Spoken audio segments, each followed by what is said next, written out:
So hello, I'm Rhys. I'm from Wales in Europe. I'm 26 years old. I'm currently living in Spain and studying a master's degree in European politics, culture, and society. When you hear the term public value, what are the first three things that come to your mind? Public value. Yeah.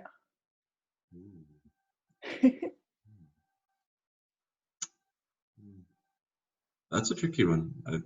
Values I could answer, and then the public value. That's kind of swung me a bit with public. In an ideal world, or I mean, you're not giving me any more information. You're just first three things, right? Yeah, just Damn improvise. it. Okay.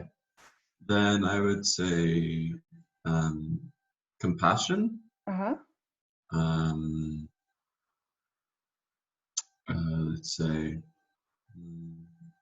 civics. Sounds weird, I guess. And solidarity.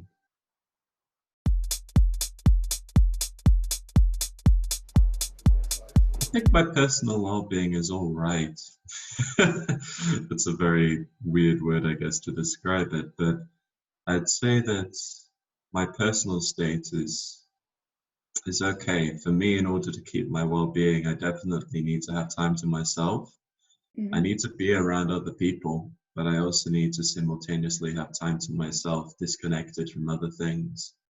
If I'm always connected, be that online or with the news or working or something, I just can't, let's say, function, and I can't be who I want to be. So that tends to mean that I need to have some days off where I just escape from my daily routine, go to the countryside if possible, or if that's not possible, just go for a run and disconnect from everything. So that's quite important for my well-being, and also just making sure that while I'm very independent, that I do keep in touch with people to some extent. Otherwise, I start to get a bit lonely. Yeah, empathy and compassion. I say compassion because I think it's more important to act upon empathy than simply to put oneself into other people's shoes. So I think it's important to recognize other people's adversity and the difficult circumstances they face. And a part of that is to volunteer, I think, in our local community and to be there for the most vulnerable, be it those who don't have a home, those who perhaps are in abusive or unhealthy situations, domestic situations, those who perhaps are not so privileged in many ways, and to stand up for those who, oppressed either systematically or culturally and socially. Do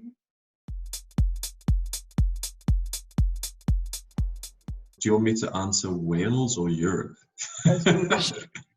Well, I mean, I'll answer both, but very briefly.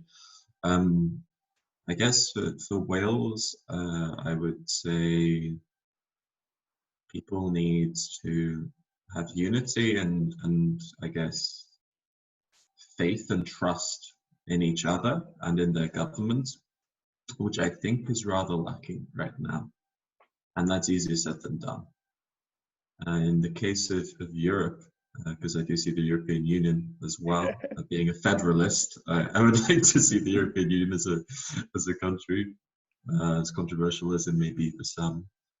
I think we need to act upon our words and act upon our values. And I include the European Union in that, not just citizens, but also the European Union institutions, because I do not feel, as it stands, that we act upon our fundamental values. How long would you think those two countries would need to achieve that state of well-being? That's very difficult. In Wales, I would like to think if you give it another 5 years, I think this government is going to be very, very difficult because the current situation, which is difficult for everyone. But I fear that it might show us certain aspects of society that people had ignored. For example, fundamental pillars, such as our healthcare system, that I think have been ignored and underfunded, grossly underfunded for too long, I think it's going to be shown and people are going to suffer as a result. And I think we might come together over that afterwards. In the case of Europe and the European Union specifically, I don't know. I really don't know. I don't think there's any specific time. I think we need moments of adversity in order to have any change. Once again, it's possible, but this could be one. This could be something that triggers things. But I'm a pessimist in that regard, as much as I would love for things to change. Yeah. So I have no idea. Now let's talk about the global level. How long would you think it would take to achieve such a state of well-being? I don't think it's possible in my lifetime. Mm-hmm. I mean, I said I'm a pessimist. Yeah, no. If I'm thinking about the values that underpin the society in which I wish to live, I don't think we act upon that even in our own countries sufficiently. Yeah. And so when it comes to as a global citizens in a global society, I don't think we're anywhere near that. I'd like to be proven wrong, and I would like to think that I live longer than I think I will. But who knows? I'm sorry. Better understanding of each other's situations, less preconceptions, better education, more empathy and compassion, and a willingness to give one's time to others, to look beyond our own routines and circumstances. I think that's key. I think sometimes, even outside of cities where it's at its most, well, when it's at its worst, I think we're all in our own little routines where we have somewhere to be, something to do.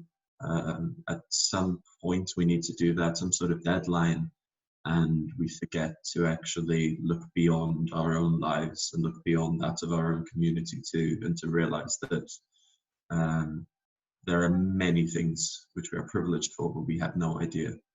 I think that's an issue which we don't do enough. It's just to try and see the bigger picture. So now I'm going to call upon your pessimistic side. What do you think would be the worst future scenario that you could think of? That's difficult. So there are two which I fear, because two of my most important political points when it comes to how I vote.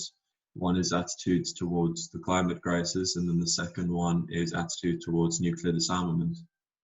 And both of which I think represent for me the largest threats to humanity and to the earth, and neither of which are going well at all.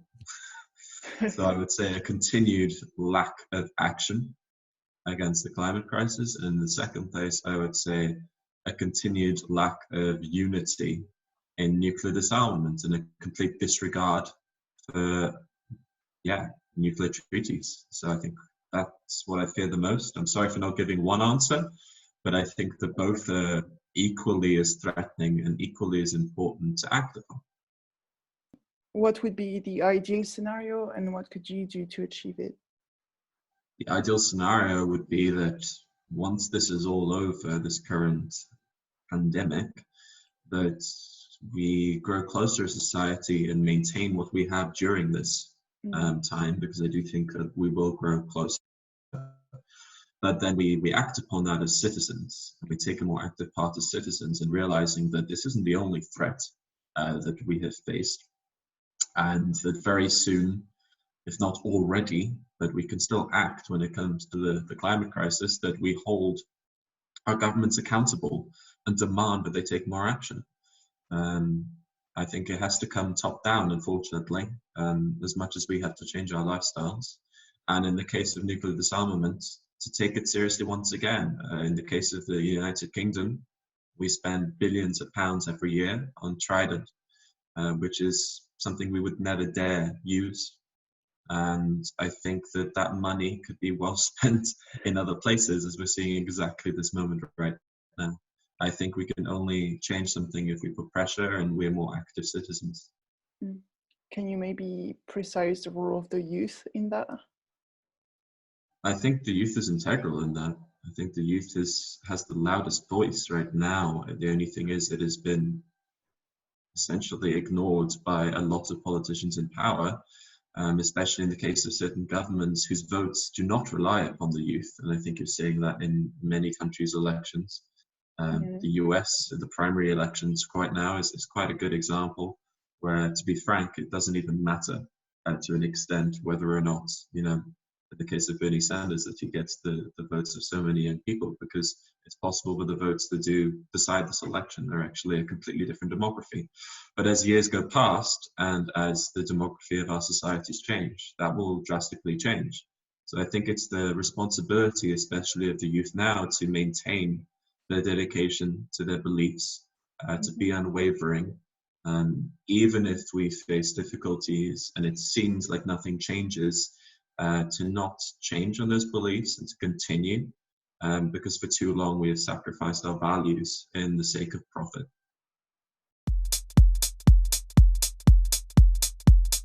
It depends on the context. It depends on what we're talking about. In terms of what I've been speaking about so far, I would say there are certain countries that certainly have more power, but I would say more broadly, it's interests, private interests, and big businesses. I think, unfortunately, that it's the system that we have, but there are certainly big corporations that have a disproportionate influence, and that manifests itself in every level of society. And then there are certain countries that certainly have far more influence too. Historically, I suppose. Some are fairly obvious when it comes to political power. So it's difficult to ignore the United States influence. It's difficult to ignore China and Russia just lurking behind should something perhaps go wrong. Unfortunately, I think the European Union, I can decreasingly include in that. But anyway, these countries, unfortunately, not really the global south. Yeah.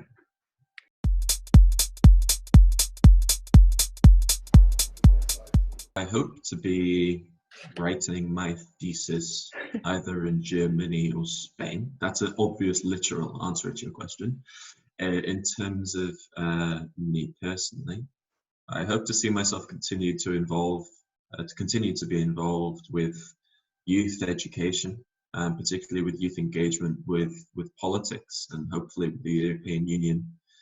And I hope to see myself having opportunities to continue providing youth with a platform to express themselves, to discover themselves, and to speak about important issues that perhaps are not on the political agenda, and to empower them and to remind them that their voice not only matters, but it is the only thing that I think will actually enact change, is for the people to rally together and to continue to do so in the face of adversity.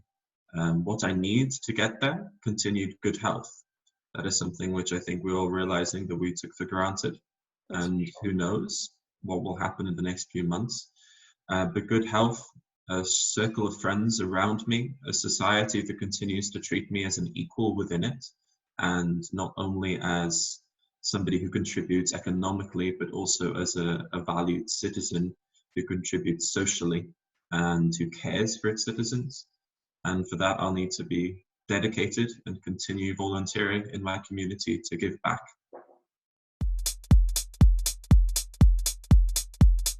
By whom? In general, yes. Yes, but I think, to be frank, I am a Caucasian male from the United Kingdom. My privilege is something I will never comprehend, so yes.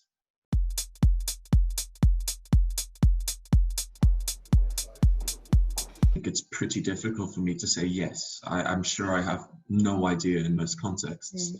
There are certain things that I research for my studies, which, because my course is meant to be, it's called European Politics, Culture and Society in a global context, then we try and relate it to other continents as well.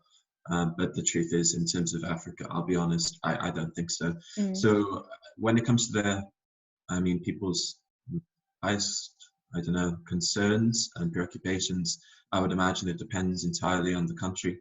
because there are vast differences in, just as we have, in Europe, culturally, economically, in terms of development, there are vast differences. But in certain countries, I think safety would be probably number one or number two. I think healthcare would be another, which would be very important. I would like to think also the climate crisis too, especially when there are so many loud advocates from the global south who unfortunately do not get as much attention in the media outlets that I read, but they are there and they are loud and they are doing incredible work. So yeah, let's put climate in there too.